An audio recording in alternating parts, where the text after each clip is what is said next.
Scarface stands as one of cinema's most quoted gangster epics, a film whose raw power and excess have influenced generations of filmmakers, musicians, and audiences. But what if what you've always believed about the film, its creative genesis, its performances, even its most iconic scenes, isn't the complete story? What if the film you think you know harbors layers of meaning and behind-the-scenes battles that transform how we understand Al Pacino's legendary performance? Let's pull back the curtain on the film that almost wasn't made, the performance choices hidden in plain sight, and the cultural statement that proved far more prescient than anyone realized in 1983. The cast and crew of Scarface created something more complex than most fans ever figured out, a coded commentary on American excess that continues to reveal new dimensions 40 years after its controversial premiere. At its core, Scarface isn't just a gangster film. It's a dark meditation on the immigrant experience in America, the corrosive nature of unchecked capitalism, and the hollowness of material success.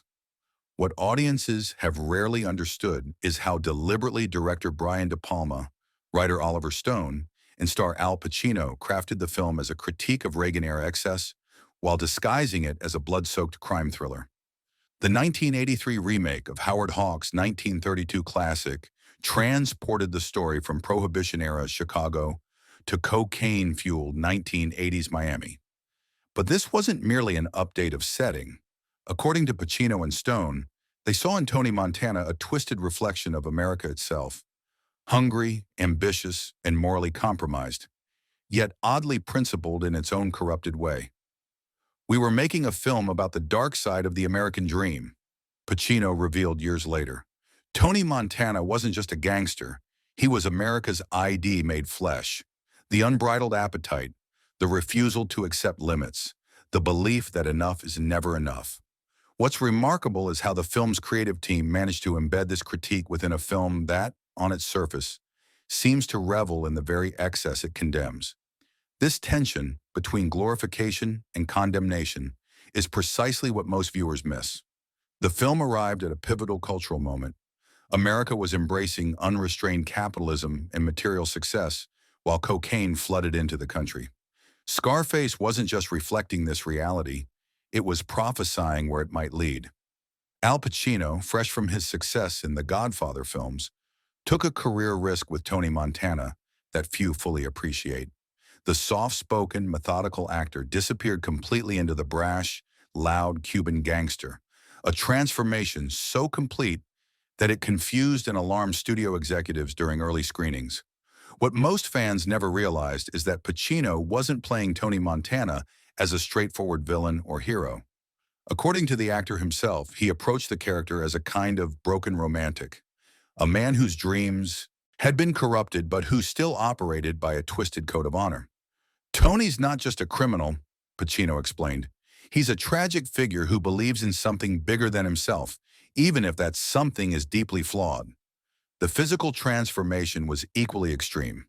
Pacino trained intensively to build muscle mass, studied the mannerisms and speech patterns of Cuban immigrants, and created a distinctive vocal pattern for Montana that would become one of cinema's most imitated performances.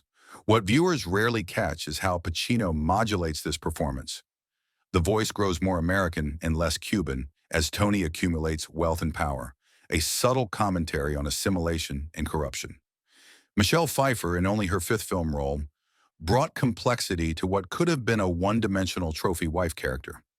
What she later revealed is that she deliberately played Elvira Hancock as emotionally dead, a woman who had sacrificed her soul for luxury long before meeting Tony. The cocaine wasn't killing her, Pfeiffer explained. She was already empty inside. The drugs were just filling the void. Behind the charisma and quotable lines, both actors were portraying the terrible price of the American dream, souls hollowed out by pursuit of wealth and power that ultimately meant nothing. In December 1982, with the film already over budget at $25 million, Universal executives watched an early cut of Scarface and were horrified by its violence and Pacino's performance. They seriously considered firing De Palma and re-editing the entire film. The most consequential battle in Scarface wasn't captured on film. It was the war between filmmaker Brian De Palma and Universal Pictures executives who were aghast at what they had financed. When studio heads first saw early footage, they considered the film unreleasable due to its extreme violence, profanity, and Pacino's operatic performance. Now here's where it gets complicated. De Palma, instead of backing down, doubled down. He assembled a rough cut and invited a select group of influencers and industry figures to a private screening.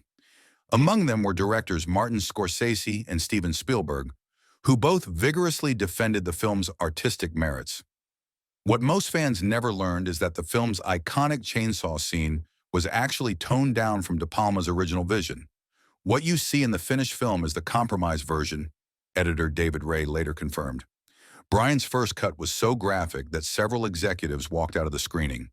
The MPAA initially gave the film an X rating, which would have devastated its commercial prospects. De Palma submitted the film for re-rating 3 separate times before finally securing an R rating without making any actual cuts. His strategy? He simply wore down the ratings board by forcing them to watch the same violent content repeatedly until they became desensitized to it.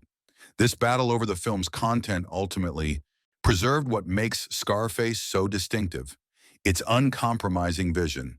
Had Universal prevailed, the watered-down version might have disappeared into cinema history rather than defining it. The production of Scarface faced obstacles beyond studio interference. Originally planned to shoot primarily in Miami, the production was driven out of the city when the local Cuban-American community protested the film's portrayal of Cuban immigrants as criminals. What few viewers realize is that this forced relocation to Los Angeles for most of the shoot actually shaped the film's distinctive visual style. We had to recreate Miami and Los Angeles, production designer Patricia von Brandenstein revealed. That gave us the freedom to build a heightened, almost operatic vision of Miami, one that reflected Tony's distorted perception rather than documentary reality. The film's violence was equally stylized. De Palma, influenced by Hitchcock and European art cinema, approached the film's bloody set pieces as ballet rather than realistic violence. The infamous chainsaw scene, the shootout at the Babylon Club, and the mansion finale were all choreographed with a deliberate theatricality that transforms brutality into visual poetry, a choice most viewers miss while covering their eyes. The physical toll on the actors was considerable. Pacino suffered a hand injury during the final shootout sequence that halted production for several weeks. More significantly, he later admitted to becoming emotionally consumed by the character. "I took Tony home with me every night," he confessed. "It wasn't healthy." That kind of rage and appetite starts to eat at you from the inside. The film's most iconic location, Tony's gaudy mansion with its black and white marble staircase, perfectly externalized the character's psychology. "We designed that house as a prison," von Brandenstein explained. "All that opulence, and Tony is trapped inside it with nothing but his paranoia and his drugs. The huge windows looking out on the ocean represent the world he can see but never truly belong to." This visual coding runs throughout the film, creating a visual language that tells a parallel story beneath the dialogue, a story about imprisonment by one's own desires. Watch Scarface again with fresh eyes and you'll discover numerous performance choices and visual details that transform how you understand the film. Here are the elements most fans completely miss. Tony Montana never fully assimilates into American culture, and Pacino embeds this in subtle performance choices. Notice how Tony eats. He hunches protectively over his food, a habit developed in poverty and prison that he maintains even in the finest restaurants. This detail, confirmed by Pacino, was inspired by his research into the psychological marks left by deprivation. The film's color palette evolves precisely in sync with Tony's moral corruption. Cinematographer John A. Alonzo gradually increases the saturation of reds throughout the film, while blues, initially prominent in the Miami scenes, slowly disappear. By the film's final act, Tony exists in a world of blood reds, cocaine whites, and moral darkness. Most revealing is what happens in the infamous "Say Hello to My Little Friend" sequence. Viewers focus on the bombastic violence, but miss the crucial detail.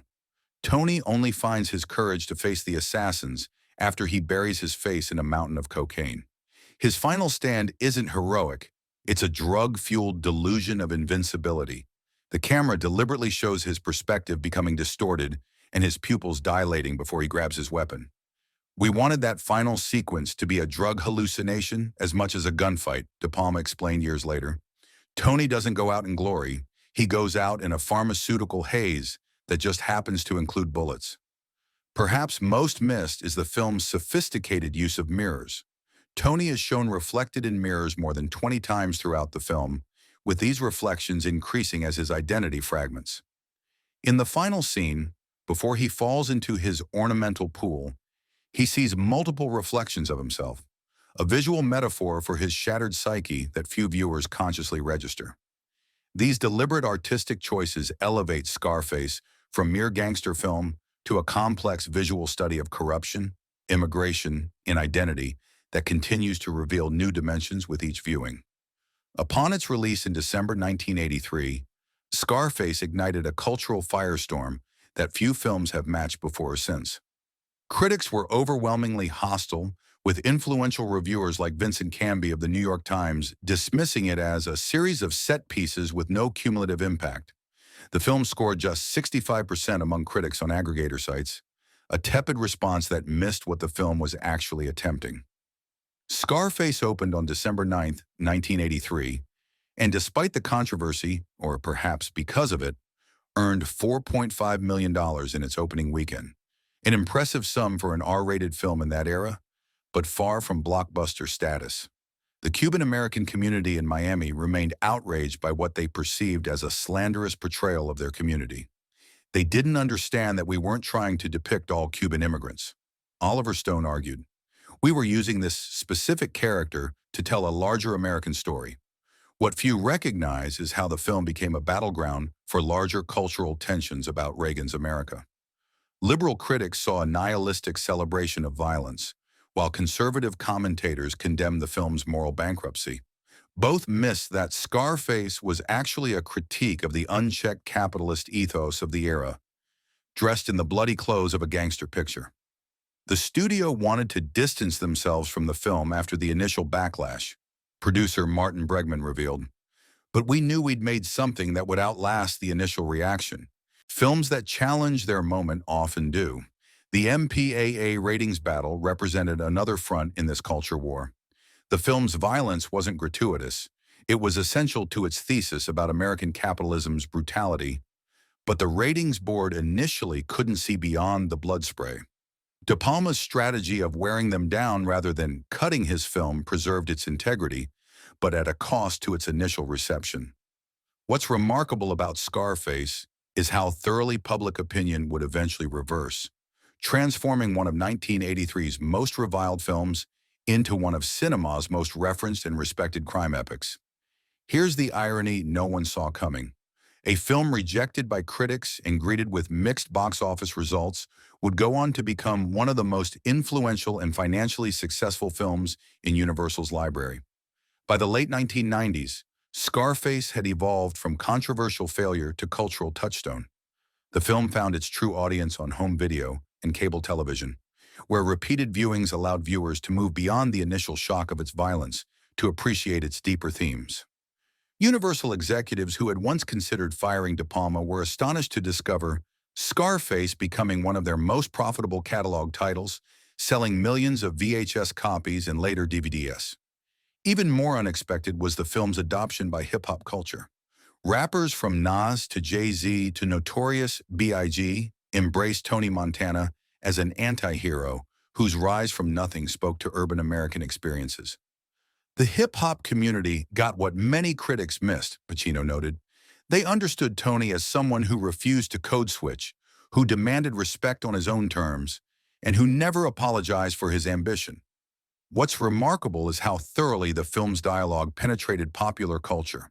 Lines like, "Say hello to my little friend," "The world is yours," and "All I have in this world is my balls and my word," became so ubiquitous that people who had never seen the film could quote them.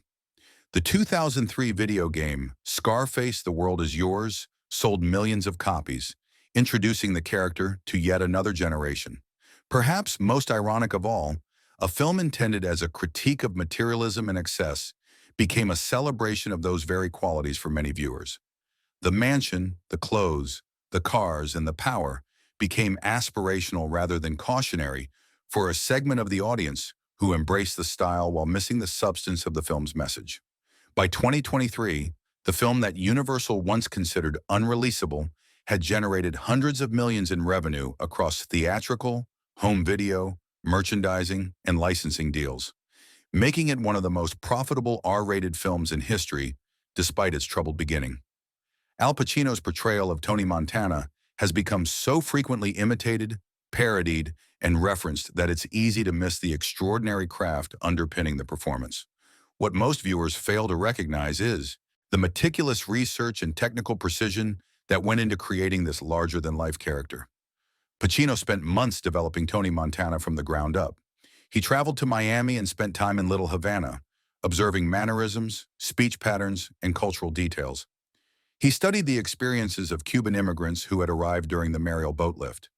Most crucially, he worked with experts to develop Tony's distinctive accent, which deliberately evolves throughout the film, becoming more Americanized as Tony gains power, but reverting to stronger Cuban inflections in moments of stress or rage. The accent was a map of Tony's journey, Pacino explained. When he's trying to fit in or intimidate Americans, it moderates. When he's emotional or among other Cubans, his true linguistic identity emerges. The physical transformation was equally demanding. Pacino adopted a specific posture, leading with his chin, rolling his shoulders forward, that communicated both aggression and insecurity. He developed a distinctive walk that suggested a man always ready for confrontation. Most subtly, he created a series of small tics and gestures that hinted at Tony's growing cocaine addiction. With these movements becoming more pronounced as the film progresses, Stephen Bauer, who played Manny Ribera, provided authentic Cuban perspective that shaped both performances. Stephen would tell me when something didn't feel right, Pacino revealed. That cultural authenticity was crucial to making Tony more than a caricature. What's remarkable about the performance is how Pacino balances the character's contradictions. Tony is simultaneously charismatic and repulsive, funny and terrifying, pathetic and powerful. Few actors could have navigated these contradictions without the character collapsing into inconsistency, but Pacino's total commitment to Tony's internal logic creates a coherent, complex human being beneath the catchphrases. This is why the performance endures while countless imitations have faded. Beneath the quotable surface lies a fully realized human being with understandable desires and fatal flaws. Scarface fundamentally altered the cinematic landscape in ways that continue to reverberate today. Its influence extends far beyond gangster films, reshaping how Hollywood approaches immigrant narratives, anti-heroes, and visual storytelling. The film reinvented the crime genre by fusing European art film sensibilities with American genre conventions. De Palma's operatic visual style, with its split screens, long tracking shots, and balletic violence, created a template that directors like Quentin Tarantino, the Coen brothers, and Nicholas Winding Refn would build upon in subsequent decades. For Pacino, the film represented both risk and reinvention. After Scarface, I couldn't go back to playing only introspective characters, and he acknowledged, Tony Montana fundamentally changed how audiences and directors saw me. While the performance didn't earn him an Oscar nomination, it expanded his range and ensured his cultural relevance for new generations. The film's influence on hip-hop culture cannot be overstated.